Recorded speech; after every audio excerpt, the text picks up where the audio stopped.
Colleagues, welcome back. We're now going to look at proposed amendments with regards to assessment for 2023 and beyond. On this slide, I will specifically focus on the intermediate and senior phases respectively. As you can see, during CAPS, the prescription was 60% SBA and 40% exams for the intermediate phase. During the COVID period, however, it became 80%, 20% split between SBA and control tests for the intermediate phase. And for 23-24, that dispensation has been retained. It will be 80% SBA and 20% control tests. For the senior phase, there has been a change. In CAPS, if I can remind you, it was 40% SBA and 60% exams. During COVID, it became 80% and 20% SBA exam split. And from 2023 and 2024 and possibly beyond, we are looking at 60% SBA for the senior phase and 40% full-scale exam for the senior phase. Recommendation number 2, proposed amendments that in terms of the type of task for grades 4 to 9. It should be noticed that the June examination has been replaced with June controlled tests. Recommendation 3, which relates to proposed amendment of the type of tasks. End of year examinations, note that for grades 7 to 9, full-scale examinations to be reintroduced in all subjects. And then for grades 4 to 6, we shall retain the controlled tests. The above amendments proposed to remain effective until the implementation of the strengthened and modernized curriculum, which will kick in 2025. The next slide, we are looking at spread of text types across the year. I'm not going to deal with this one very long. Just to remind us all that in languages, we generally have a text-based approach to language development. The learner comes to the languages classroom every time in each 2-week cycle to come and practice the various language skills, namely listening and speaking, reading and viewing, writing and presenting, and language structures and conventions within the context of various text types that we try to spread over the term, over the semester, and over the year. With regards to the text types, we did not do major changes. It was just reorganizing and repackaging here and there in order to ensure that there is alignment of these texts and that it makes pedagogical sense. The same prevails for the senior phase.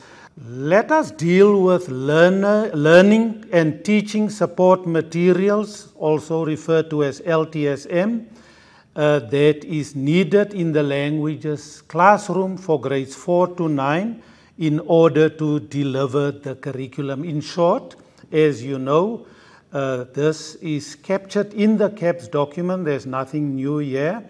In order to deliver the curriculum in the classroom, the core materials must be there. It is actually mandatory. It's the following. Number 1, the textbook, which consists of a teacher's guide and a learner book.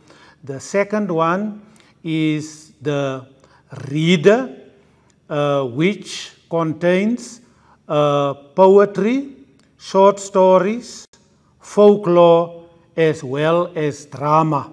And then the novel as a standalone is also regarded as core material that should be in the classroom. Over and above that, in a nice functional classroom, there should also be the DBE workbook as well as the dictionary. Over and above the core materials, there should also be some supplementary materials like the social media materials, which could be the Twitter, WhatsApp, Instagram, TikTok, and YouTube, as well as the blogs, which could be podcasts, internet, web pages, etc. And then media materials like newspapers, magazines, documentaries, radio talks, dramas, television shows, etc.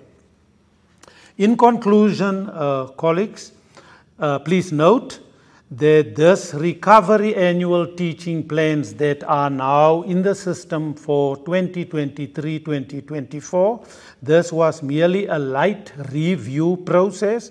There were some calls and passionate pleas from teachers and stakeholders that we should add some other things, but we did not get the green light to do significant curriculum design changes during this process.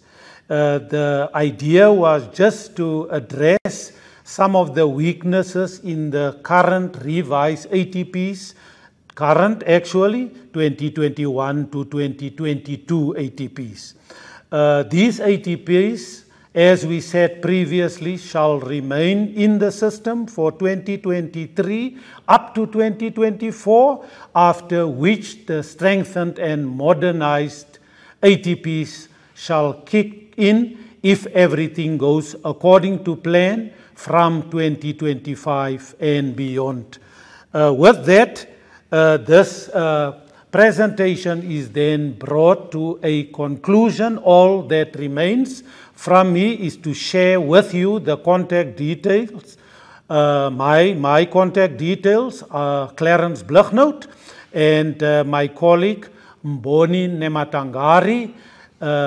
You are welcome to contact us with any questions, comments, or even inputs that you want to make, or suggestions for things that you wish us to include when we deal with the strengthened and modernized curriculum that is in the pipeline. In conclusion then, from myself, Clarence Blighnout, my colleague Mboni Nematangari, and our director, Maureen Modiba, we thank you for listening to this languages presentation of the annual teaching plans for 2023-2024.